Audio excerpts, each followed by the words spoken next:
Bienvenidos a esta clase introductoria de la certificación de fisioterapia deportiva. Mi nombre es Carlos Nieto, soy CEO de Fisiototal.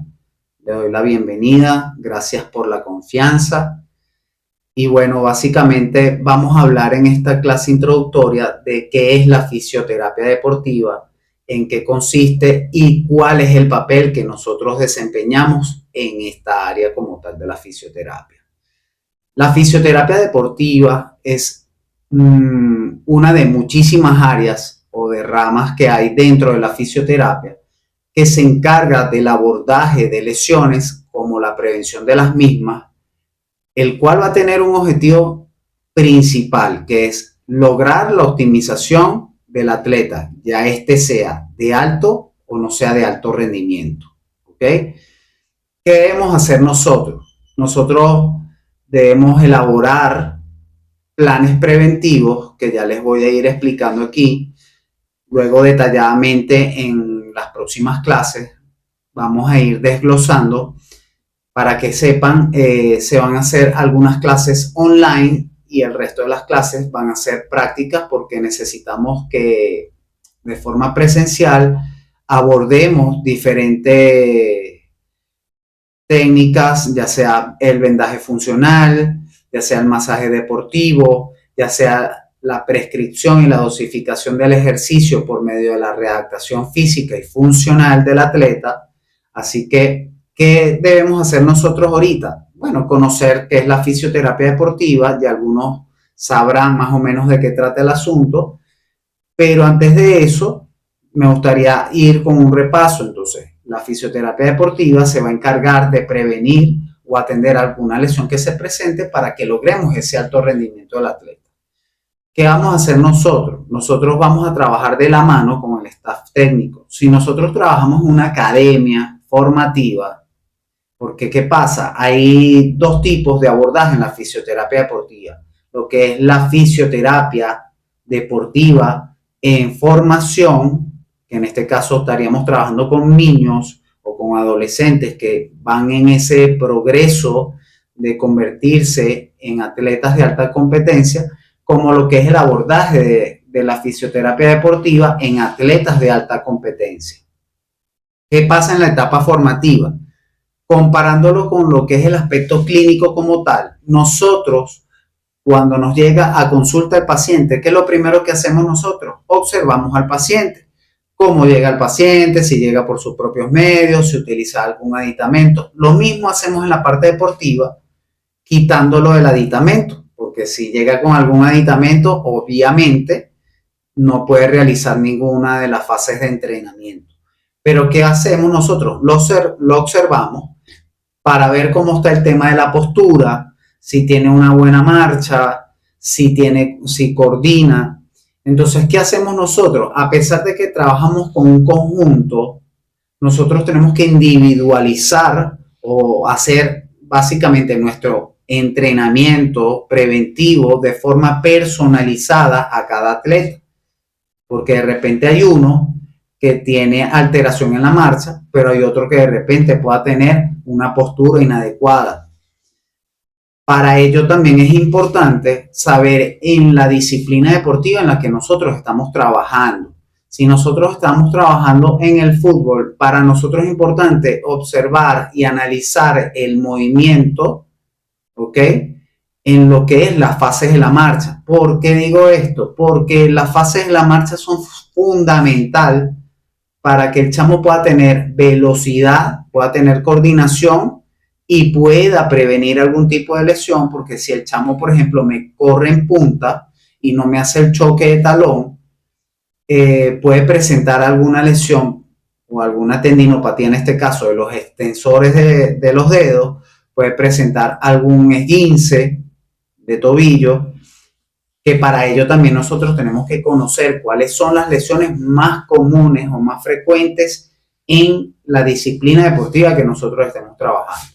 Por ejemplo, el béisbol. Los pitchers se lesionan con mucha frecuencia el manguito rotador, sufren de epitrocleitis, epicondilitis por el movimiento repetitivo y por la fuerza que ellos ejercen como tal. lo que ocasiona una irritación, en este caso en los tendones, en los ligamentos, y lo que produce una inflamación como tal. Entonces, ¿qué debemos hacer nosotros? Un trabajo preventivo. ¿Cómo realizamos ese trabajo preventivo? Por ejemplo, en el béisbol. Nosotros trabajamos con preparadores físicos, trabajamos con entrenadores, trabajamos con coach. Eso es denominado como un staff técnico. El staff técnico debe trabajar en conjunto para lograr el mismo objetivo, ya sea el rendimiento deportivo, pero también la prevención de las lesiones. ¿Qué hacemos nosotros? Trabajamos directamente con el pitching coach. Si estamos analizando los pitchers, el pitching coach es el entrenador encargado directamente de los pitchers. Y nosotros, ¿qué vamos a hacer? Vamos a analizar la mecánica, en esta parte fundamental, la biomecánica y el análisis del movimiento, para nosotros determinar si hay alguna compensación, si hay algún desequilibrio muscular en miembros superiores, que nosotros podamos nivelar con los otros grupos musculares. Aquí nosotros trabajamos en base a lo que es cadenas musculares. Y esto es ley en la fisioterapia deportiva, tanto como para trabajar miembros superiores como para trabajar miembros inferiores. ¿Ok? Así que, por ejemplo, si estamos trabajando el fútbol, por ejemplo, y queremos fortalecer por medio de cadenas musculares, ya sean abiertas, cerradas, nosotros tenemos que trabajar por grupos musculares. Si nosotros individualizamos nuestro trabajo de fortalecimiento, el trabajo va a ser mucho más largo, más tedioso y nos va a costar encontrar ese alto rendimiento porque tenemos que ir músculo por músculo.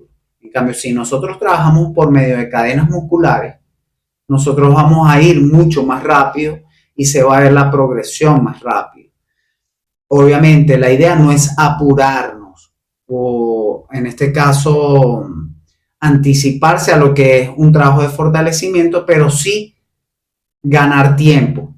¿Por qué? Porque por medio de una temporada nosotros trabajamos con el preparador físico, él elabora su plan de entrenamiento. Su plan de entrenamiento consta de lo que nosotros conocemos como los ciclos deportivos de entrenamiento.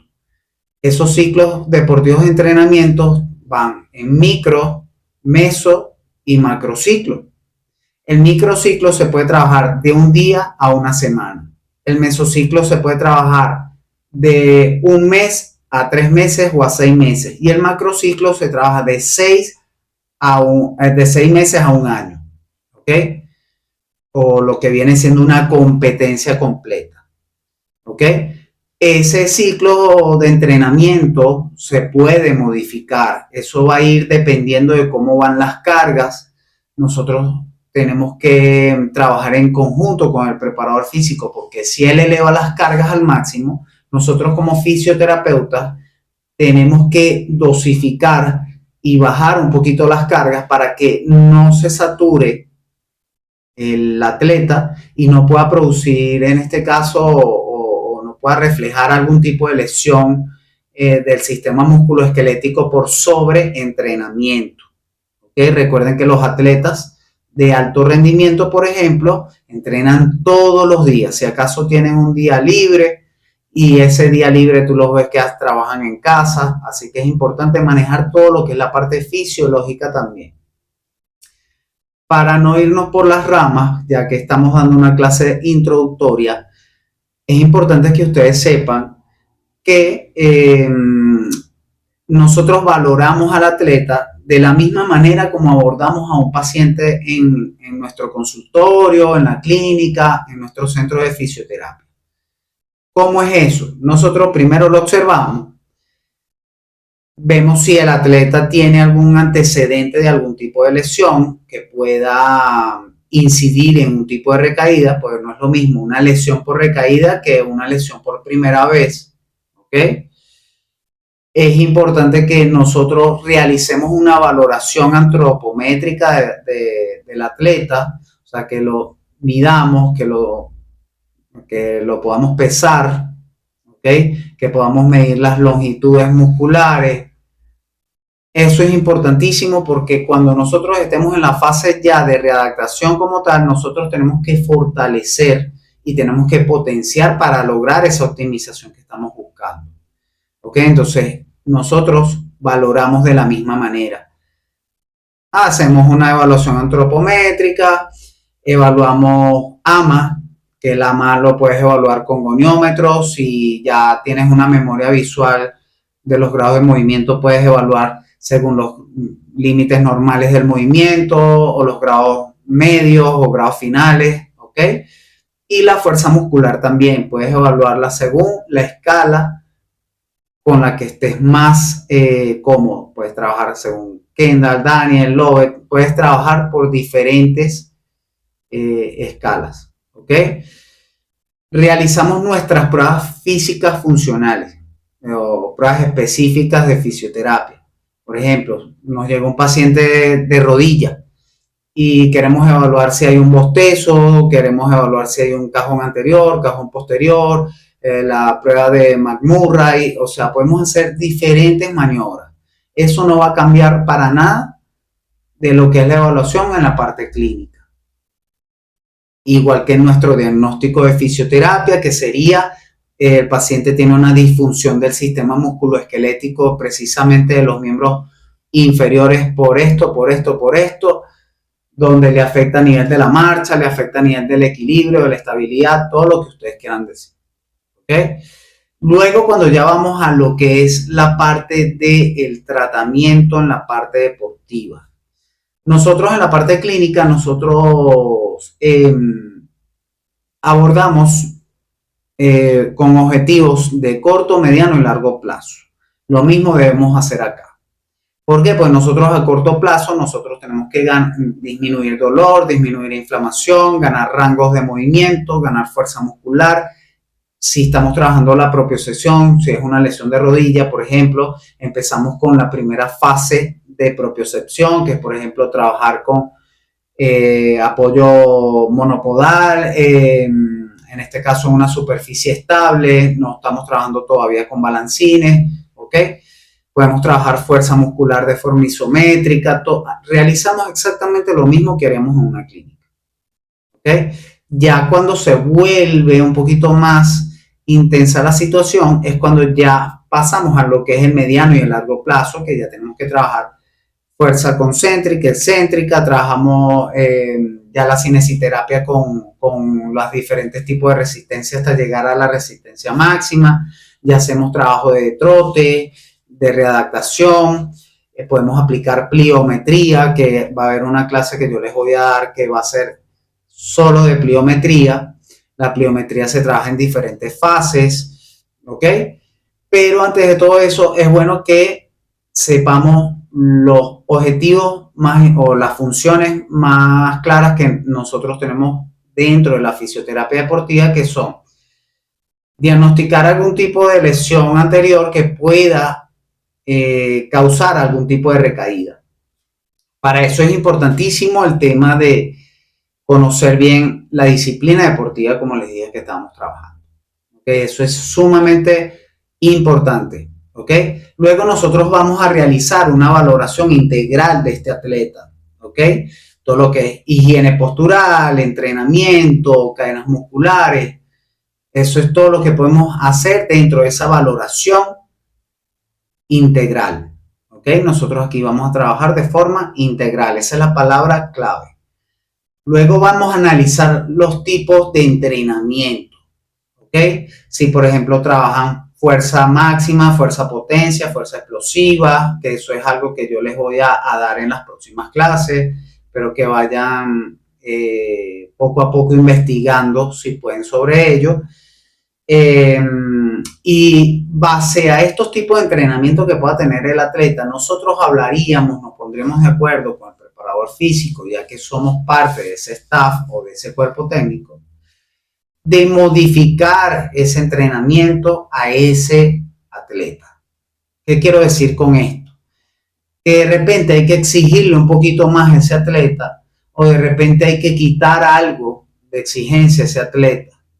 Pues no es lo mismo un atleta de alto rendimiento en el béisbol, que sea un jonronero, por decir así, que es un tipo que tiene mucho poder, al lanzador, que el lanzador de repente es un poco más delgado, a pesar de que es alto igual, de repente no tiene la misma fuerza que tiene este bateador de poder, o en el fútbol no es lo mismo trabajar a un lateral que va en constante subida y bajada en todo el campo, ¿ok? A defender, a atacar, o sea, está en un constante movimiento. De hecho, uno analiza cuántos kilómetros corre un lateral en el fútbol y es uno de los que más corre, ¿ok? Y eso es importante porque si nosotros modificamos el entrenamiento, no completamente, pero si nosotros realizamos algún tipo de ajuste dentro de ese entrenamiento, basándonos en la mecánica y el análisis del movimiento, nosotros podemos mejorar a ese atleta y optimizarlo hasta que llegue a su máximo nivel. ¿Ok? ¿Y cuál es la otra función que tenemos dentro de la fisioterapia deportiva? Controlar los factores de riesgo. Hay factores de riesgo que nos pueden llevar a tener una lesión como tal. ¿Cuáles son estos factores de riesgo que nosotros podemos tener dentro del ambiente deportivo como atletas? Dos, el factor interno o intrínseco y el factor externo o extrínseco. Por ejemplo, para todos los atletas, yo les dije que hay que conocer mucho la disciplina en la que estamos trabajando. Pero para todos los atletas, ya sea un beisbolista, ya sea un futbolista, ya sea un tenista, una nadadora, una bailarina, ¿cuál es la ley más importante? Una buena hidratación, una buena alimentación, que duerma bien, ¿ok? Que no tenga hábitos que puedan perjudicar como el tabaco, el alcohol, el refresco, ¿ok? Eso es importantísimo. Esos son factores internos. Cuando hablamos de factores internos, son factores que el propio atleta debe tomar en cuenta. Cuando ya nosotros hablamos de factores externos, estamos hablando de detalles que hay gente que dice que, bueno, que son detalles que no tienen tanta importancia, pero en mi opinión son bastante importantes. Por ejemplo, un futbolista que esté jugando en grama natural no es lo mismo cuando juega en grama sintética. O si estamos trabajando con chamos de fútbol sala, que no es lo mismo jugar en tabloncillo que jugar en cemento.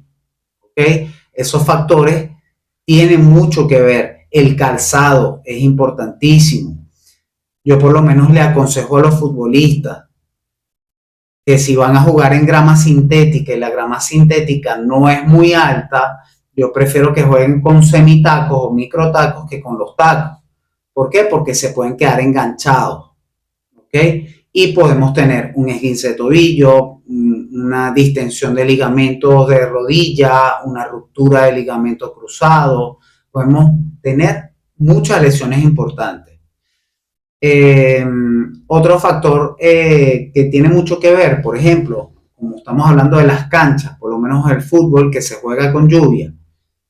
Si llueve y estamos en grama natural, si está muy resbaladizo, se utilizan tacos de metal, esto que puedan adherirse un poquito más al campo, porque si no se va a estar resbalando el atleta y puede tener algún tipo de lesión.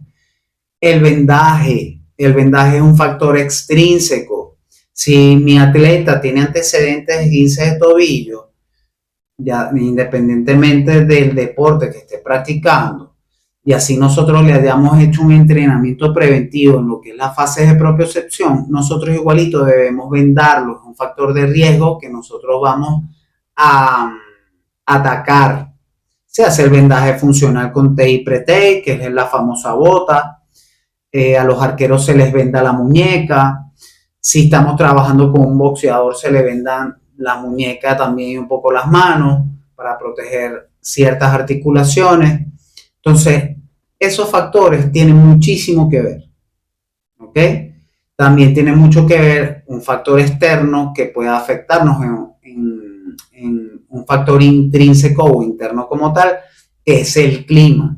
Si nosotros estamos realizando una actividad deportiva en un campo o en un gimnasio donde nos está sofocando el calor como tal, ya sabemos que tenemos que mantenernos hidratados.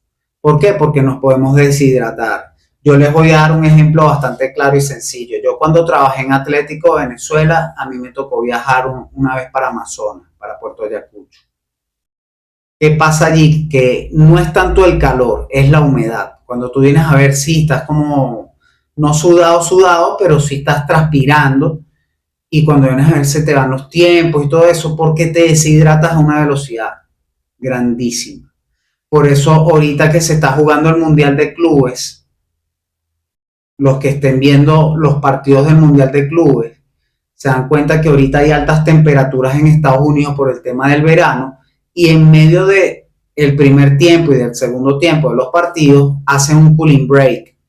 ¿Por qué? Porque necesitan hidratar esos deportistas, necesitan ponerle su hielito en el cuello, necesitan refrescarse para evitar una descompensación por deshidratación. Entonces eso es un factor, el clima externo, que me afecta internamente a mí. ¿Ok? Entonces, bueno, una vez haber explicado esto, básicamente ahora nos vamos a lo que es la parte de decirles qué hacemos nosotros en el campo, durante o en cualquier tipo de cancha, durante y después del entrenamiento. Es importante que nosotros, antes de la actividad, y esto es algo que quiero que esa duda se disipe acá, en esta clase. Hay muchas controversias, hay muchas evidencias científicas, yo me guío mucho sobre la evidencia científica, pero no hay mejor evidencia científica que el resultado que te da a ti el trabajo. Y según mi experiencia, nosotros lo que debemos hacer antes del entrenamiento como tal es una activación muscular, pero dependiendo del deporte que estamos trabajando. No es lo mismo trabajar, como les dije, en fútbol que en béisbol. En el fútbol nosotros tenemos que hacer una activación muscular, ¿ok? Bastante dinámica, donde podemos hacer circuitos, donde se trabaje propiocepción, se trabaje fuerza muscular. Primero que nada, se trabaja lo que es la movilidad articular y luego pasamos a la activación. Dentro de la activación nosotros podemos poner estaciones de circuitos por medio de estaciones. Disculpen. ¿Qué hacemos allí? Una estación podemos hacer de coordinación, una de launch, que es ejercicio concéntrico, podemos hacer una de propiocepción, podemos hacer una de velocidad, podemos hacer una de cambios de direcciones, o sea, es variable, ¿ok?